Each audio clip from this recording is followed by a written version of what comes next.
What's happening, Tim? Hi, Tim. Hi, Tim. Hey, Tim. Hey Tim. Hey Tim, Rob here. Firstly, I just wanted to say I think Hagley West is doing incredible things and I can't wait for the future of the company.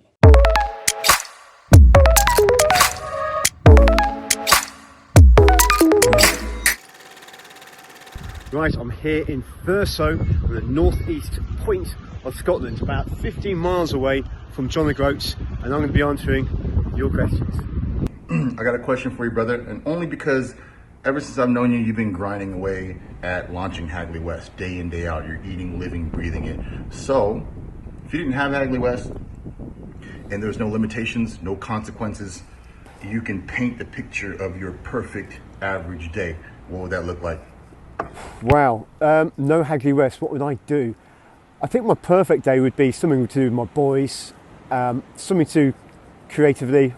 I love making documentaries, filming, anything creative, designing.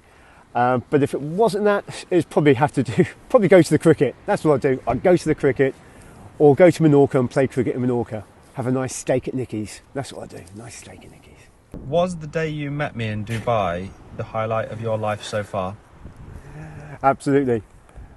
Absolutely the highlight of my life, Harry, was meeting you in Dubai. Actually, that was quite a pivotal moment because that was the time I sat at that pool bar in Dubai with a bag full of watches, hoping some cricketers would support us, and you were the first guy. Forever grateful for that, bud. Forever grateful. I have a question, and it is regarding the first time that you were able to make contact with Chris GAYLE face to face. Can you tell the story of how that unfolded? The story of meeting Chris GAYLE. Basically, I stalked him. As simple as that. We built relationships with different cricketers, Carlos Brathwaite being one of them. I agreed to meet Carlos for breakfast, and he was staying with the West Indies team just before the World Cup. And I was talking to Carlos, and I saw Chris GAYLE walk into the room, and I thought, well, if I stare at him and smile at him for long enough, will he come over and talk to me? And he did, and we just hit it off straight away.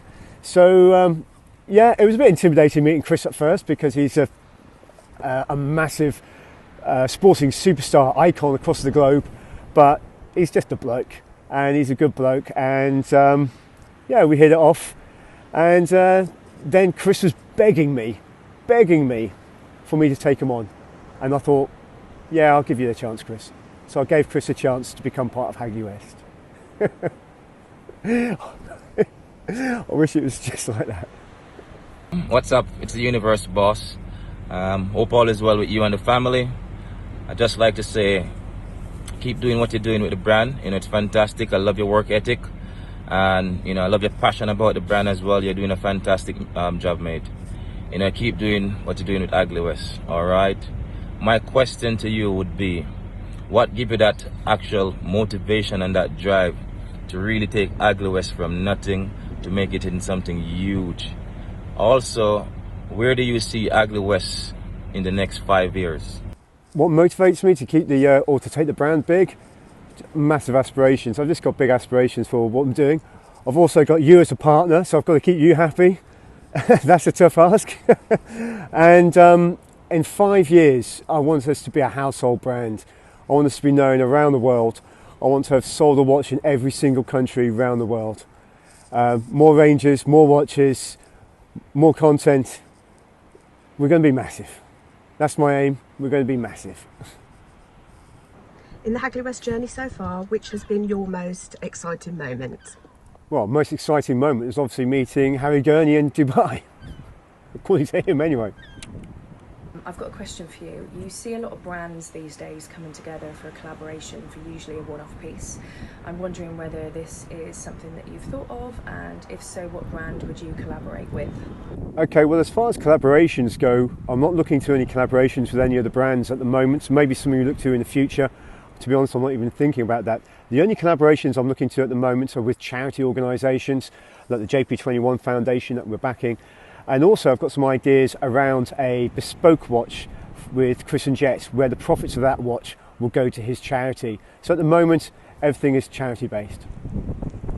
I've actually got two questions for you. The first question is, what was the pivotal moment for the business? And second, what did you guys do differently to everybody else to break the crowdfunding world record? Thank you. Well, pivotal moment for the business was completing the crowd cube and getting that massive funding. And what made us different, or what made us break the world record? Well, it's one thing. It was the build-up. It was the building of the story around cricket, getting Chris GAYLE involved with that, obviously, and all the other cricketers.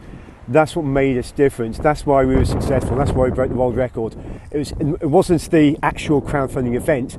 It was the year leading up to that and all the hard work we put in behind the scenes.